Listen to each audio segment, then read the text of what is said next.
अस्सलाम वालेकुम। आज के व्लॉग में 3 मौज़ूआत पे बात करते हैं। पहला मौज़ू ये कि ये जो तरमीम और तरमीम के बाद जो कानून साज़ी हुई, इसमें मुशावरत का अमल कैसे-कैसे हुआ, किसका बुनियादी आइडिया था और क्या आर्मी की क़यादत से पूछा गया या नहीं पूछा गया। दूसरा मौज़ू जो हम गुफ्तगू करेंगे वो है कि जो मौजूदा सूरत-ए-हाल है, इस तरमीम और कानून साज़ी के बाद सुप्रीम कोर्ट की सूरत-ए-हाल क्या है? किसके पास ज़्यादा इख्तियार है, किसके पास कम इख्तियार है? क्या जजेस अपनी मर्जी से कोई फैसला कर सकेंगे या नहीं? कानून की पोजीशन क्या है, इसके ऊपर बात करेंगे। और तीसरा और आखिरी टॉपिक, पाकिस्तान तहरीक-ए-इंसाफ ने मुखालफत नहीं की है आर्मी चीफ को एक्सटेंशन देने की। पाकिस्तान तहरीक-ए-इंसाफ इस वक्त अपने एहतजाज के हवाले से या अपनी अपोजिशन की सियासत के हवाले से कहाँ स्टैंड करती है? पाकिस्तान तहरीक-ए-इंसाफ का और उनके कायद इमरान खान का मुस्तकबिल क्या नजर आता है? ये 3 मौज़ूआत हैं। सबसे पहले पहला मौज़ू ही बात करते हैं। नाज़रीन, मैंने इस मामले को, जो मुशावरत का मामला था आईनी तरमीम के हवाले से, इसको पहले दिन से फॉलो किया। आपको याद होगा कि जब आईनी तरमीम के हवाले से खबरें आना शुरू हुई तो पाकिस्तानी मीडिया पे एक खबर छपी कि मौलाना फजलुर रहमान इस तरमीम की मुखालफत करेंगे। इस खबर के बाद इस खबर को बारहा पाकिस्तान के तकरीबन तमाम मीडिया हाउसेस ने रिपोर्ट किया। मेरे पास चूंकि खबर नहीं थी तो मैंने इनिशियली तो खबर नहीं दी, मैं लेकिन उसकी जांच में लगा रहा। और जब मुझे खबर मिली तो मुझे बताया गया कि मौलाना से मामला तय पा गए हैं और मौलाना इस तरमीम को सपोर्ट करेंगे। उसकी कोई भी शक्ल हो, जो बेसिक एक मकसद है कि सैयद मंसूर अली शाह जो जस्टिस हैं उनसे छुटकारा हासिल किया जाए, उस हवाले से ये करेंगे। अब हुआ ये कि जब मैंने ये कर दिया तो उसके बाद भी मुख्तलिफ मीडिया हाउसेज और मुख्तलिफ सहाफ़ी जो हैं वो बड़े वसूख से ये खबर दे रहे होते थे कि नहीं, मौलाना फजलुर रहमान अड़ गए हैं। तो मैंने ये वाली बात कि ये खबर है और इसके अलावा फिलहाल कोई खबर नहीं है, मैंने बड़े वसूख के साथ 3 मरतबा रिपीट किया मुख्तलिफ व्लॉग्स में कि आईनी तरमीम हो रही है, मौलाना फजलुर रहमान साथ दे रहे हैं और आईनी तरमीम का ये बुनियादी मकसद है, बाकी उसमें लिखा जो भी हो। और उसकी वजह, उस कॉन्फिडेंस की वजह सिर्फ यही थी। कोई ये नहीं कि कुछ सोर्सेज थे, कोई पक्के थे या कच्चे थे। सोर्सेज वाली बात ही नहीं थी, सीधी सीधी बात थी। जिनसे उन्होंने बात करनी थी उनसे उन्होंने बात की और उनको दे दी। और मौलाना की एक बात है कि वो जब जबान दे देते हैं तो जबान पे पूरा उतरते हैं। वो जबान दे चुके थे एस्टेब्लिशमेंट को इस हवाले से मदद करने की। बाकी उसमें कोई और किरदार नहीं थे। गलत फहमी लोगों को उनको हो रही थी जो पाकिस्तान पीपल्स पार्टी को और पाकिस्तान मुस्लिम लीग नवाज को किरदार समझ रहे थे और उनके लोगों से खबर लेने की कोशिश कर रहे थे कि हो की रहा है। असल में हो उनका कोई ताल्लुक नहीं था इस पूरे मामले से। साफ ज़ाहिर है ये एक गेम थी जो एस्टेब्लिशमेंट खेल रही थी और उनको अपने पपेट्स के अलावा चंद लोगों की जरूरत थी जो साफ ज़ाहिर है कि उन्होंने पूरे किए हुए थे। वो सेनेट में थोड़ी सी प्रॉब्लम थी, अगर मौलाना ना आते तो उनको अपने आप को बहुत ज्यादा एक्सपोज करना पड़ता, उनको इतना ज्यादा जुल्म और तशद्दुद करना पड़ता कि ये यहीं पे एक कौमी मामला बन जाता कि वो जो 5 सेनेटर्स हैं उनको किस तरीके से वो सामने लेके आते, किस तरीके से उनके ऊपर वो करते। जो एक दो को लेके आए उनके हवाले से भी प्रेस कॉन्फ्रेंस हुई, वो आपने देखी। अब बात ये है, मेरे ज़हन में ये टॉपिक कैसे आया कि ये जो मामला हुआ पिछले दिनों में, ये सारे जो अब मैं आपके साथ मुसलसल रिपोर्ट कर रहा हूँ कि ये मुज़ाकरात में मुशावरत का अमल जो है वो कैसे चल रहा है। आज के दिन इसलिए आया कि मैंने कोई ट्विटर पे एक चीज़ लिखी, तो कुछ नून लीग के लोग, साफ ज़ाहिर है किसी भी सियासी जमात के लोग हों तो वो अपनी पार्टी को, अपनी पार्टी की क़यादत को, अपनी पार्टी के नुक्ता नज़र को वो हमेशा डिफेंड करने की कोशिश करते हैं। तो मैंने एक बात लिखी कि मियाँ नवाज शरीफ साहब ने जिस तरीके से जनरल बाजवा को एक्सटेंशन दी और ये वो, तो फौरी तौर पे एक हमला हुआ और वो साफ ज़ाहिर है जिस तरीके से होता है हमला कि आप कैसे कह रहे हैं ये वो, बाकी गालियाँ तो होती हैं साफ ज़ाहिर है। और उसमें बुनियादी नुकता ये था कि हुकूमत इमरान खान की थी, जो वो लेके आए वो इमरान खान लेके आए और ये सारी बात। अब इसमें देखिए फैक्ट जो है, हकीकत जो है वो बड़ी मतलब है कि मुश्किल होती है उसको अब्ज़ॉर्ब करना। अब मेरे पास फैक्चुअल एक बात है, एक हकीकत पे मबनी बात है जो मैं उस वक़्त से जानता हूँ, वो सब ज़रा पहले भी कह चुका हूँ कि बुनियादी तौर पे जो मुश्किल में घिरे हुए नवाज़ शरीफ थे, उनका जो 2-3 दहाइयों पे मफाद प्रस्ताना सियासत का एक तजर्बा था, उसकी बुनियाद पे ये आइडिया उस वक़्त भी उन्हीं का था कि जनरल कमर जावेद बाजवा को किसी तरीके से सूद किया जाए, इनको अपने रंग में रंगा जाए, इनको किसी तरीके से नरम किया जाए अपने हवाले से। इसके अलावा कभी भी किसी सूरत में इंसाफ नहीं मिलेगा। आप एक बड़ा मशहूर वाकया सुनते होंगे चंद साफियों की जुबानी की, जब वो जेल में थे तो पता नहीं इसहाक डार साहब ने या सेनेटर सैफुर रहमान ने उनसे कहा कि ये जो दफे लगी हैं, जो सेक्शन लग रही हैं, पढ़ पढ़ के बताया कि ये तो बड़ी जो है ना वो खतरनाक हैं और खौफनाक हैं और इनमें तो सजाए मौत भी हो सकती है। तो मियाँ साहब ने उनको जेल के अंदर कहा, मतलब दरोग बर गर्दन रावी नहीं, जो चंद सहाफ़ी इस वाक़े को बार-बार सुनाते हैं। यकीनी तौर पे ये वाक़या दुरुस्त है या नहीं है, मियाँ साहब की सोच को अक्कासी ज़रूर करता है। और मियाँ साहब ने कहा कि ना तो असीं किसी कानून दे तहत बाहर आए हैं ते ना ही किसी कानून दे तहत इत्थों ਜਦੋਂ बाहर जावांगे वो भी किसी कानून के तहत नहीं होएगा। उनको पता होता है कि मामलात को किस तरह डील करना है, किस तरह हैंडल करना है। तो बुनियादी तौर पे जो डील के मामलात शुरू होने लगे थे जनरल कमर जावेद बाजवा से, डील तो आप नहीं कह सकते, उस स्टेज पे वो डील नहीं थी। उस वक़्त कॉन्फिडेंस बिल्डिंग मेजर्स थी, जिसके शवाहिद हम तो रिपोर्ट करते रहे, बाद में नून लीग के लोग खुद भी इतराफ़ करते रहे, कहाँ-कहाँ, किस-किस जगह पे, किस-किस तरह से राब्ते थे। तो वो जो सीबीएमसी पाकिस्तान मुस्लिम लीग नवाज़ के दरमियान और पाकिस्तान की उस वक़्त की फ़ौजी क़यादत के दौरान, वो सफ़दर नवाज़ शरीफ साहब का आइडिया था। इसी तरीके से जो सबसे दिलचस्प बात है, इस वक़्त जो कानून साज़ी हो रही है, तो 26वीं आईनी तरमीम कर लेने के बाद भी चंद जगहों पे छोटे-छोटे मसाइल थे, जिसकी वजह से ये लग रहा था कि हुकूमत के लिए बाज़ जगहों पे मुश्किल पैदा हो सकती है। और वो मुश्किल साफ ज़ाहिर है कि इस हवाले से थी कि जो जुडिशल कमीशन ऑफ पाकिस्तान, जिसको सबसे ताकतवर बॉडी बना दिया गया पाकिस्तान के अंदर, इस हवाले से कि जो भी मामला आएगा उसके ऊपर जजेस की जो कंपोजिशन है वो करेंगे, उसकी तश्कील वो करेंगे, वो ये फैसला करेंगे कि अगर उसके ऊपर कोई जुडिशरी की साइड से कोई फैसला चाहिए तो वो किन जजेस ने करना है। मिसाल के तौर पे जिस तरह अब एक कॉन्स्टिट्यूशनल बेंच बना है, जिसके ऊपर मैं आगे चल के बात करता हूँ, कि अगर फर्ज करो उनको ये लोग पसंद नहीं है, तो उन्होंने तादाद अब इतनी बढ़ा दी है कि वो चंद अपने मर्जी के लोगों के हैं, ये जज हैं। ज़ाहिर है कि जो लोग उसकी उनकी इस बात से डिसएग्री करेंगे कि ये जज नहीं हैं, अब वो लोगों के नंबर कम होंगे, तो जब इनकी मेजॉरिटी होगी, तो ये अपनी मेजॉरिटी के तहत जिसको मर्जी जज डिक्लेयर करके कॉन्स्टिट्यूशनल बेंच में शामिल करा के उससे जो मर्जी फैसला करवा लें। तो अब ये जो कानून साज़ी हुई, इसमें ये प्रॉब्लम ये था कि अगर पूरी जुडिशरी एक साइड पे खड़ी होगी तो फिर प्रॉब्लम होगा। और एक आधा बंदा जो है वो अगर उन्होंने दूसरी साइड से बार कौंसिल की साइड से अपनी तरफ मिलाने की कोशिश की, तो फिर प्रॉब्लम हो सकता है। तो उनको ये था कि जितने भी बंदे इधर आ जाएँ या उधर आ जाएँ, जब तक डंडा पास नहीं होगा, तो मामलात के आगे चलने में कोई ना कोई परेशानी आती रहेगी। तो उसमें यही वाला तजवीज़ जो है, ये नवाज़ शरीफ साहब की तरफ से ही इस मर्तबा भी आई कि आर्मी चीफ को एक्सटेंशन दे दी जाए। अब ये पाकिस्तान मुस्लिम लीग नवाज़ की जो सीनियर क़यादत है, उनमें से लोग इस बात को बताते हैं कि जी क़यादत ने कहा है। अब क़यादत से मुराद जो पुराने लोग हैं वो जानते हैं कि इससे मुराद नवाज़ शरीफ ही होता है, इससे मुराद शहबाज शरीफ या मरियम नवाज़ या कोई और लीडर नहीं होता।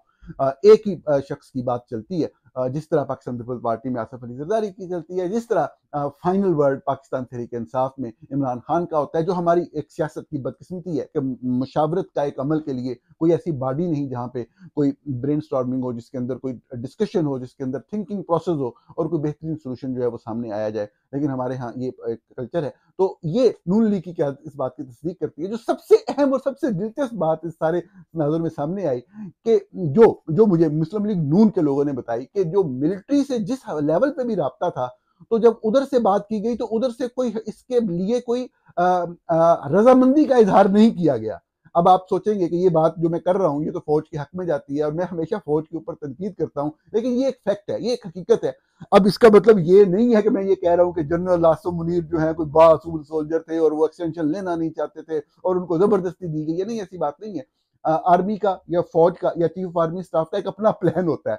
उस प्लान के तहत वो प्लान ऑटोमेटिकली एग्जीक्यूट होना शुरू होता है जैसे ही आखिरी साल शुरू होता है। अगर उन्होंने एक्सटेंशन लेनी हो, तो उसमें वो चंद मखसूस स्क्रू होते हैं, उनको वो टाइट करते हैं, कुछ स्क्रू होते हैं, उनको लूज़ करते हैं और फिर ये प्रोसेस आगे चला जाता है। पाकिस्तान में ये होता है। लेकिन इस हवाले से अभी जब ये राब्ता जिस स्टेज पे भी हुआ, तो मुस्लिम लीग नून के जो साहब हैं वो मुझे बताते हैं कि जी उन्होंने इनकार कर दिया कि हमने एक्सटेंशन नहीं लेनी।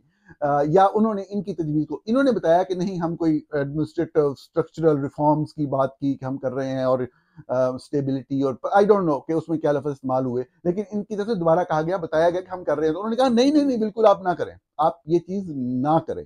फ़ौज की तरफ से ये कहा गया। लेकिन अब ये नवाज़ शरीफ साहब की तरफ से यकीनी तौर पे जो लीडरशिप ये कह रहे हैं उससे मुराद नवाज़ शरीफ ही है।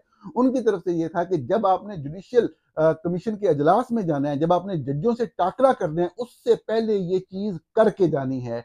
आपने छड़ी अपने हाथ में लेके जानी है ताकि पता हो कि आप किसकी तरफ से आ रहे हैं। अगर आप सिविलियन साइड से जाएँगे, अगर आप वीकनेस वाली साइड से जाएंगे तो वो आपके ऊपर चढ़ के आ सकते हैं, वो मुत्तहद होके आ सकते हैं। आप सिंपली आर्मी चीफ को एक्सटेंशन दे के जाएं, बाकी सारे मामला को बैक एंड पे ही मैनेज कर लेंगे। खैर उसकी भी जरूरत नहीं पड़ी और जाने से पहले उन्होंने ये पूरी तरमीम की और एक्सटेंशन की बजाय टेन्योर ही 5 साल का कर दिया। एक और एक्सटेंशन देने का इम्कान जिंदा किया 64 साल की अपर लिमिट को खत्म करके नवाज शरीफ साहब की हिदायत के मुताबिक।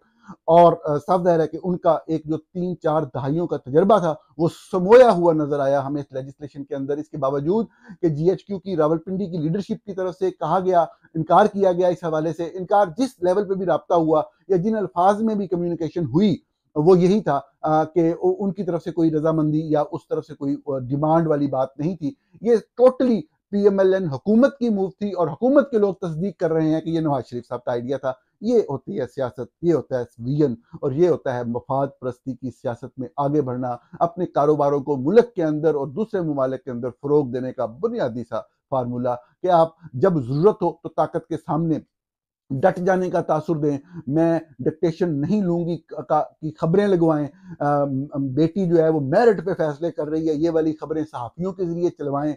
और आपने जो भी अपने इक़्तिदार को तूल देना है उसके लिए जो भी आप सियासत कर सकते हैं वो करते चले जाएं। ये आपके सामने मैंने जो भी तरमीम जिस दिन से डिस्कशन शुरू हुई, नेगोशिएशन शुरू हुई, उसमें जो जो डेवलपमेंट जिस जिस स्टेज पे होती रही मैं आपके सामने रखता रहा और ये आपको मैंने जो लेटेस्ट चीज़ है वो सारी आपके सामने रखी और इसमें सारी बात आपको बताई कि फौज की तरफ से इस हवाले से किसी तरह की भी इन्वॉल्वमेंट इस प्रोसेस में नहीं थी और जिस लेवल पे भी रब्ता हुआ उस तरफ से रिफ्यूजल था। अब बात यह है कि ये तो सारा कुछ कर लिया, किस हद तक चलेगा? नाज़रीन आप भी इधर हैं, हम भी इधर हैं और ये मैदान भी इधर है।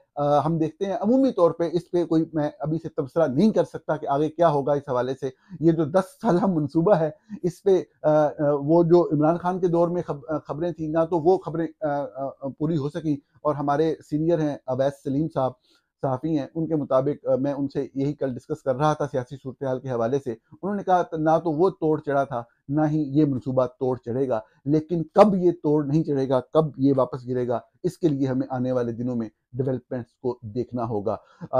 ये हमारा पहला मौजू था। दूसरे मौजू की तरफ चलते हैं कि जो इस वक़्त आईनी सूरत हाल है, जो कानूनी सूरत हाल है उसके मुताबिक अदलिया का इदारा कहाँ खड़ा है, किस तरीके से जस्टिस यहिया अफरीदी ने कंप्रोमाइज़ेस किए और कंप्रोमाइज़ेस के ज़रिए किस तरीके से अदलिया के अदारे की आज़ादी के ऊपर कंप्रोमाइज़ किया।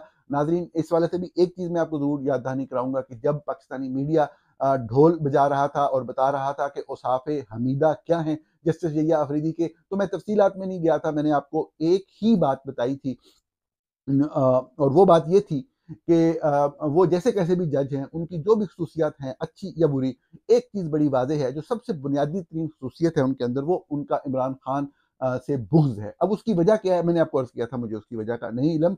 आज के दिन भी मैं आपको एक चीज़ बता देता हूँ कि जनरल जो जस्टिस यहिया अफरीदी हैं, ये कभी भी फ़ौज के खिलाफ नहीं जाएँगे। बहुत से वकील जो इनके साथ मुख्तलिफ़ मामलात में जब रिहाई कोर्ट्स वगैरह में भी थे, इनके साथ उनका टाकरा होता रहा, वो बताते हैं कि कोई भी मामला हो अगर उसमें कोई सेंसिबल बात करें भी सही तो जहाँ पे फौज का मामला आता है वहाँ पे फौरन सजदे में फौरी तौर पे गिर जाते हैं। एक चीज़ है लेकिन जब ये फौज के सामने सजदे में भी गिरते थे उस वक्त भी इमरान खान की ज़ात से कोई ख़ास तरह का बुग़्ज़ है जिसकी रीज़न का पता नहीं लग सका, वो बरकरार था। बताने वाले ये बताते हैं कि अगर एक तरफ शैतान होगा और एक तरफ इमरान खान होगा तो ये शैतान के हक में फैसला दे देंगे और इमरान खान सच भी होगा तो उसके हक में फैसला नहीं देंगे। ये इनका एक बेसिक कैरेक्टरिस्टिक्स था। उन्होंने जिस तरीके से भी जिन चीज़ों के ऊपर जो चीज़ें करनी थी आइन और कानूनी सूरत हाल के मुताबिक जो वो कर सकते थे उन्होंने नहीं की। अल्टीमेटली वही हुआ जो मैंने 4-5 दिन पहले आपको अर्ज़ किया कि जो फ़रूक नाइक और आज़म नज़ीर तारड़ वो पाकिस्तान का निज़ाम ओवरऑल अदलिया का चलाएँगे।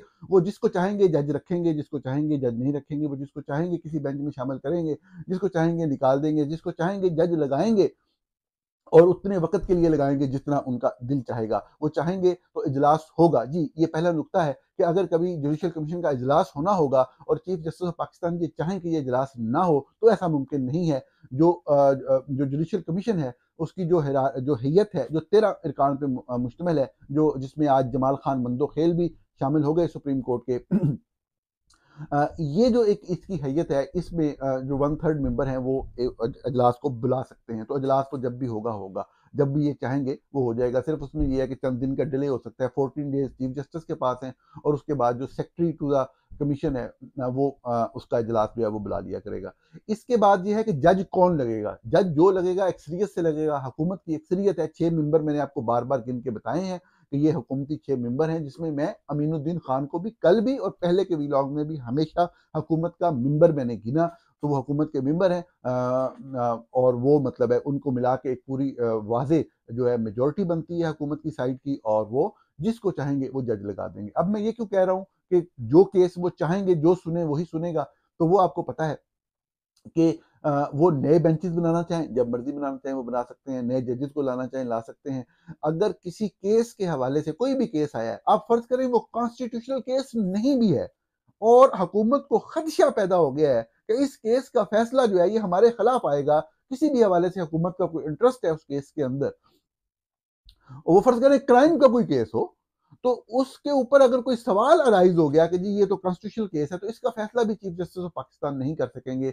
ये चीज कॉन्स्टिट्यूशनल है या नहीं है, इसका फैसला भी जो प्रैक्टिस एंड प्रोसीजर कमेटी है आईनी अदालत की, जो अमीनुद्दीन खान की सरबराही में है, वो इसका फैसला जो है वो करेगी, जिसमें साफ ज़ाहिर है कि उनके बाद जमाल खान मंदोखेल का नाम आता है। जमाल खान मंदोखेल अच्छे जज हैं, लेकिन साफ ज़ाहिर है कि जहाँ पे फौज की बात आएगी वो हमेशा फौज के साथ जरूर जाएंगे। तो ये जितने भी मामला थे कोर्ट्स के हवाले से, उसमें एक कंप्लीट सरेंडर की सूरत हाल नजर आती है। जैसे जया अफरीदी जो हैं वो मुकम्मल तौर पे कॉपरेट करते नजर आते हैं। जैसा कि हमने अर्ज किया कि वो आज के दिन कोई हुकूमत के खिलाफ लाइन लेंगे, मैंने कल अर्ज किया था, कोई सजेशन अपनी तरफ से देंगे, मंसूर अली शाह का नाम पेश करेंगे। उन्होंने आज के दिन जितनी भी चीजें की वो साफ ज़ाहिर है कि उनके माइनॉरिटी में होने की वजह से वो मंजूर नहीं हो सकी। लेकिन अगर आप फर्ज कर लें कि जो जस्टिस जया अफरीदी हैं वो असूल के तहत खड़ा होना चाहते हैं, असूल के साथ खड़ा होना चाहते हैं, तो उनके पास एक बड़ा वादे और सिंपल सा मौका है। और वो मौका क्या है कि मैंने आपको बारहा अर्ज किया कि जस्टिस अमीनुद्दीन खान अपने मखसूस नशिस्तों वाले फैसले के अंदर वाज़े तौर पे मिसकंडक्ट कर चुके हैं। वो ये फिक्रा लिख चुके हैं कि जो अक्सरियत का फैसला है, मेजोरिटी का फैसला है, ना माना जाए। कोई भी जज ये बात नहीं लिख सकता, ये मिसकंडक्ट है, वादे मिसकंडक्ट है। 8 नवंबर को इजलास है सुप्रीम जुडिशल काउंसिल का, उसके अंदर जो 5 रुकनी सुप्रीम जुडिशल काउंसिल है उसके अंदर चीफ जस्टिस खुद हैं, जस्टिस मंसूर अली शाह हैं, जस्टिस जो मुनीब अख्तर हैं। तो अगर बाकी 2 हाई कोर्ट के बेशक चीफ जस्टिस हैं, इस्लामाबाद हाई कोर्ट के चीफ जस्टिस समेत, लेकिन ये 3 लोग जो हैं अगर ये मिल जाएं तो ये मेजोरिटी बनती है। रेफरेंस जो है वो अमीनुद्दीन खान के खिलाफ पहले से सुप्रीम जुडिशल काउंसिल में पड़ा हुआ है, और मिसकंडक्ट बहुत वादे है। सिर्फ उनकी एक दफा बात सुन के उनको फारिग किया जा सकता है बतौर जज से, और जब वो फारिग हो जाएंगे तो सब ज़ाहिर है कि पाकिस्तान में आइन के हवाले से इतना बड़ा जो तमाचा बना है कि अमीनुद्दीन खान जैसा बंदा, जो कि एक करप्ट आदमी है, जो कि एक बददियानत आदमी है, जो कि एक जज नहीं है, जिसको आइन की समझ नहीं है, जो ये कहता है कि माइनॉरिटी की बात मानी जाए, मेजोरिटी का जजमेंट ही ना माना जाए, उससे छुटकारा मिल सकता है, निज़ाम में कुछ बेहतरी आ सकती है। लेकिन यही अफरीदी साहब क्या करते हैं, ये 8 नवंबर को आप भी देख लेंगे और मैं भी देखूंगा। आखिरी मौजू की तरफ चलते हैं। पाकिस्तान तहरीक इंसाफ ने अपने कायद इमरान खान के जेल में होने की वजह से एक मदामत का तासुर मुसलसल दिए रखा। ये मदामत का तासुर तब शुरू हुआ जब अप्रैल 2022 में पाकिस्तान फौज की क्यादत में उस वक्त की पीडीएम ने उस वक्त की हुकूमत का तख्ता पलटा इस तरीके से कि एक तरीके अदम एतमाद पार्लियामेंट हाउस में लाई गई। नाजरीन, उसके बाद से पाकिस्तान तहरीक इंसाफ के सपोर्टर्स फौज के खिलाफ हुए, उसी जनरल कमर जवेद बाजवा के खिलाफ हुए जिसको वो दिन रात अपने हीरो मानते थे। लेकिन ये तनकीद का सिलसिला जो है ये बढ़ता चला गया, अल्फाज का इस्तेमाल सख्त से सख्तर होता चला गया। और तहरीक इंसाफ ने इस हवाले से मुख्तलिफ मौकों पे बहुत बड़े बड़े एहतजाज भी किए। आर्मी चीफ की तैनाती जिस वक्त हो रही थी उस वक्त एक बहुत बड़ा एहतजाज करके किसी तरीके से कोशिश की कि वो सिलसिला टल जाए, जिसके जरिए नवाज शरीफ साहब अपनी डील के जरिए जनरल आसिम मुनीर को लाना चाहते हैं। उसके बाद जब इमरान खान गिरफ्तार हुए तो 9 मई को एक एहतजाज हुआ। उस एहतजाज में चंद मौकों पर मौका दिया गया क्राउड को, मॉब को, एहतजाज करते हुए आम लोगों को, कि वो चंद जगहों पर हमला करके इस तरह का तासुर आ सके लोगों के लिए कि जी तोड़-फोड़ हुई है और कोई इस तरह के मामलात हुए हैं और रियासत पे हमला करार दिया जाए। उसके बाद उनको एक नई लहर आई उनके खिलाफ तशद्दुद की, उनके खिलाफ कार्रवाई की, इलेक्शन उनको नहीं लड़ने दिया गया उस तरीके से। लेकिन पाकिस्तानी तहरीक-ए-इंसाफ की क़यादत के बारे में जैसे मैं हमेशा अर्ज़ करता रहा हूँ कि उनकी ये सोच और ये अप्रोच बदलने का नाम ही नहीं लेती। उनकी ये सोच और ये अप्रोच कि मुल्क में जो होगा आगे चल के मुस्तकबिल में इक़्तिदार के हवाले से, इक़्तिदार मिलने के हवाले से, वो फ़ौज के ताउन से ही हो सकता है, अदरवाइज़ नहीं हो सकता। अवामी ताउन चाहे पूरी अवाम 22 करोड़ लोग आपके साथ खड़े हों, वो नहीं कर सकते, वो नहीं हो सकता। हम पिछले दिनों से बहुत सी डेवलपमेंट देख रहे थे, आखिरकार आज की सबसे अहम डेवलपमेंट सामने आई। वो शख्स जो आइन और कानून की सरबुलंदी के लिए बात करने के हवाले पे जाना जाते हैं, सलमान अकरम राजा, उनसे प्रेस कॉन्फ्रेंस करवाई गई और उन्होंने प्रेस कॉन्फ्रेंस में आर्मी चीफ की मुद्दत मुलाज़मत में एक्सटेंशन की हमायत की। हमायत का लफ़्ज़ मैं इस्तेमाल कर रहा हूँ, उन्होंने जो भी अल्फ़ाज़ इस्तेमाल किए आपने वो सुने होंगे, आपने वो देखे होंगे, उन्होंने मुखालफ़त नहीं की, उन्होंने कहा कानून साज़ी जिस तरीके से हुई है, ये गलत है, वो गलत है, ये अंदर का मामला है, बाहर का मामला है।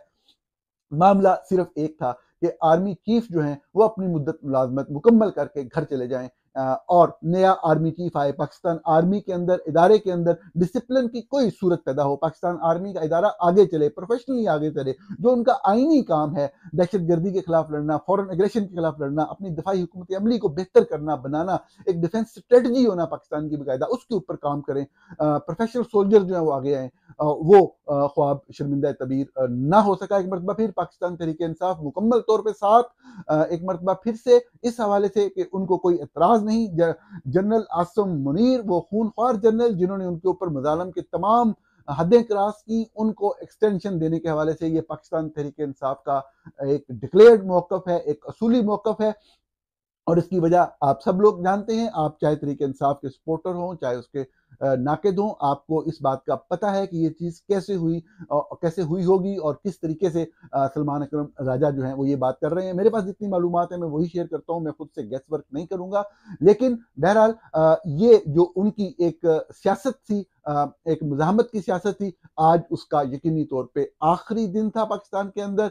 अब यकीनी तौर पे उनको फ़ायदे मिलना शुरू हो जाएँगे। बहुत से लोग फ़लसफ़े गढ़ेंगे कि देखें अब खान साहब बाहर आ जाएँगे, अब ये कर देंगे, अब इस तरह से महाजराई होगी, अब इस तरह से सियासत होगी। हकीकत यही है नाज़रीन, सच यही है कि आपको ये जो बातें होती है ना, एक कदम कभी आगे और 2 कदम पीछे, ये आम ज़िंदगी में कोई कारोबार आप कर रहे हैं, कोई आम ज़िंदगी के मामलात उसमें होते हैं। जो हुकूमती मामलात हैं, जो आईनी और कानूनी मामलात हैं, उसमें आपने सिर्फ़ इसी चीज़ का फ़ैसला करना होता है कि हक़ क्या है और सच क्या है, और आपने हक़ के साथ डट जाना होता है और आपने झूठ के खिलाफ खड़े होना होता है, चाहे उसके लिए आपको जितनी भी कुर्बानियाँ देनी पड़े। पाकिस्तान उसी दिन आगे चलेगा जब हमारे तमाम सियासतदान ये फ़ैसला कर लेंगे कि हमने एक-दूसरे के खिलाफ जितना भी लड़ना हो लड़ें, जितनी भी बात करनी हो करें, हम एक-दूसरे के खिलाफ फ़ौज की मदद नहीं लेंगे।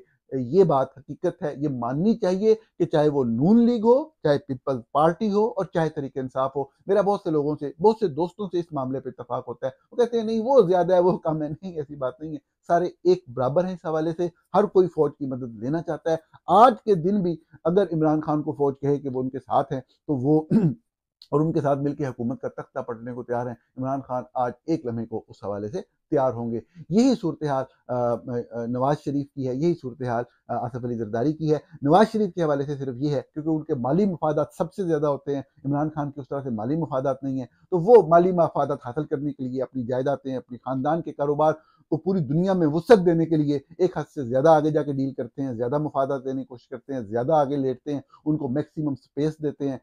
इससे उनका, उनकी फैमिली का, उनके कारोबारों का फ़ायदा ज़रूर होता है। लेकिन खैर हमारा जो टॉपिक था तहरीक इंसाफ की मज़ाहमत की सियासत के हवाले से, इन्ना लिल्लाहि व इन्ना अलैहि राजिऊन, आज के दिन से वो कहानी ख़त्म हुई और अभी देखते हैं आगे पाकिस्तान में आइन और कानून की सरबुलंदी के लिए क्या-क्या मामलात होते हैं, बात किस तरफ आगे चलती है। यकीनी तौर पे अपोज़िशन की सियासत का भरम कायम रखने के लिए तहरीक इंसाफ बहुत सी बातें करेगी, बहुत से बयानात देगी, कुछ एहतजाज की कॉल आएँगी भी सही, कुछ एहतजाज होंगे भी सही, लेकिन उन तमाम लोगों के कुर्बानियों से, उन तमाम लोगों की वो जो बहुत सारे लोग तहरीक इंसाफ के रुकन भी नहीं थे, जिन्होंने फ़ौज की बर्बरियत और ज़ुल्म के खिलाफ निकल के एहतजाज किया था, वो आज सौदा कर लिया गया। नाज़रीन, प्रोग्राम देखने का बहुत शुक्रिया। आपसे कल फिर मुलाकात होगी।